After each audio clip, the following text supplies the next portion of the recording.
This is Autoline Daily, reporting on all aspects of the global automotive industry.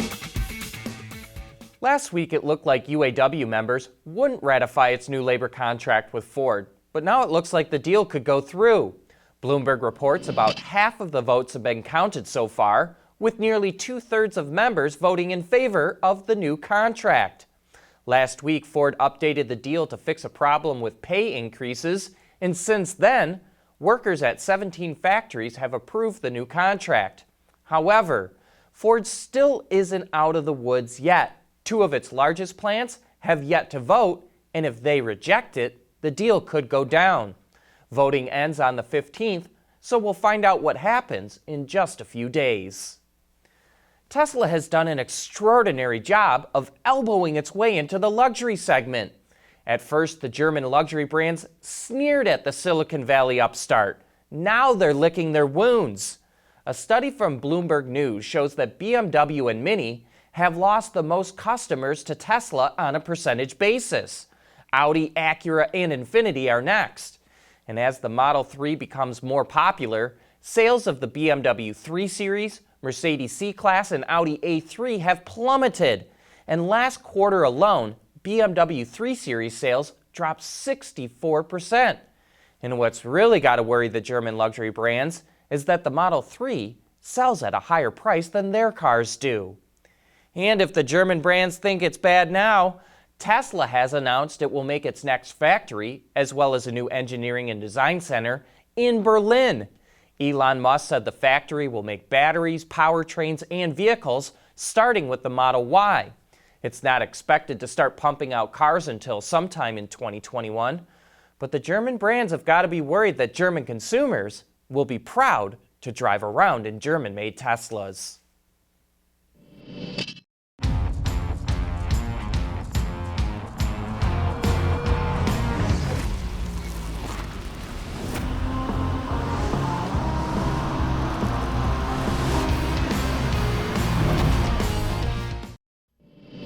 As we reported yesterday, FCA has no new models planned for Alfa Romeo, but it's a completely different story with Maserati. Mike Manley, the CEO of FCA, told financial analysts they will renew Maserati's entire lineup by 2023. All new products will offer a battery electric version. A new sports car debuts late next year, with the Cabrio and all-electric version to come in 2021. A new D-segment utility also debuts in 2021. The next generation of the GT, GC, the Quattroporte, and Levante will follow after that. Manley says he believes there's still tremendous potential with Maserati, even though it's struggling right now. Hey, remember that Motor Trend article about how it put a new C8 Corvette on a dyno and got way more horsepower and torque than the SAE-rated numbers of 495 horsepower and 470 pound-feet of torque? Well, if you were skeptical of MT's findings, you were right to feel that way.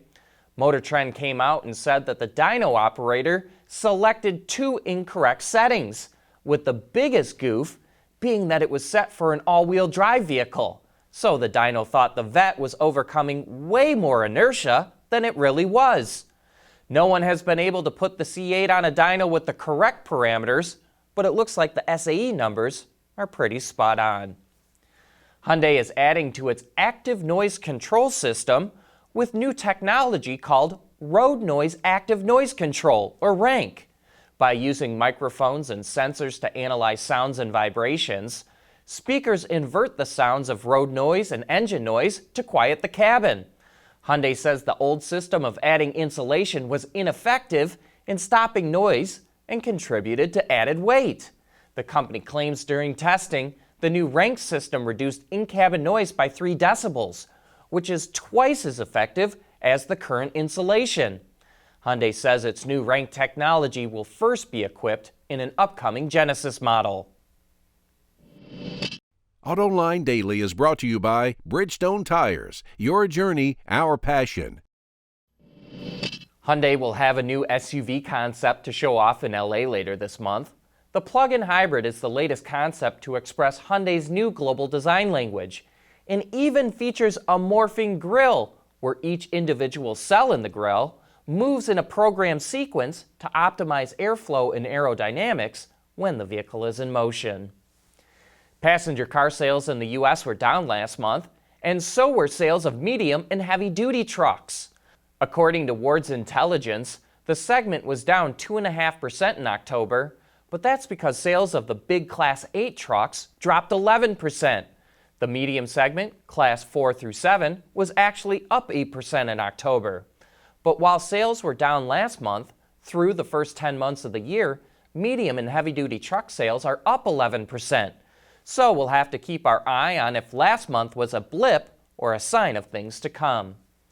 And hey, we've got a really cool Autoline After Hours coming up this Thursday with Matt Vaca-Parampil from a company called CareSoft. They've developed the technology to use a giant MRI machine to scan cars, allowing them to see every nut, bolt, and washer. This could revolutionize competitive teardowns because they don't need to tear down a car to see everything that's inside it. So join John and Gary on Thursday for some of the best insights into the new technology that's revolutionizing the auto industry. That's it for today. Thanks for watching.